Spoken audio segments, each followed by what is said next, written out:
Unë dhe moshatar të mi sot u bëm pjesë të vullnetarëve të Act for Shkodra për të pastruar liçenin tonë të bukur të Shkodrës. Sot ju bëjmë thirrje të gjithëve, shkodranëve dhe jo vetëm, të pastrojnë dhe të mirëmbajnë sadopak jo vetëm liçenin e Shkodrës, por të gjithë qytetin. Bashkia Shkodër si gjithmonë është në suport të rinjve dhe vullnetarëve që duan të marrin aksione për qytetin dhe ndërgjegjësimin e të rinjve dhe brezave për pastrimin dhe mbajtjen pastër e aseteve tona më të rëndësishme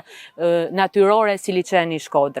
Ky është aksioni tjetër i radhës pas atij të Velipojës për të pastruar dhe të mbajtur pastër liçenin. Jo vetëm një ditë pastrimi, por një ditë ndërgjegjësimi për të gjithë brezat, që kushdo që kalon dhe vjen një pasdite apo kalon rrugës, të mbaj pastër, mbeturina të hedhen në vendin e duhur dhe të kontribojë në këtë pasuri natyrore të ruhen e të trashëgohen të pastra brez pas brezi. Sigurisht që kësaj nisme nuk ishte se si t'i mungonte dhe drejtoria rajonale e trashëgimisë kulturore, duke qenë se edhe liçeni i Shkodrës është një nga trashëgimit më të mëdha që kemi si qytet, është liçeni më i madh i Ballkanit, dhe ne të japim kontributin ton në ruajtjen, në mirëmbajtjen e mjedisit dhe riciklimin e mbeturinave për të mbrojtur sa më shumë biodiversitetin e liçenit të Shkodrës.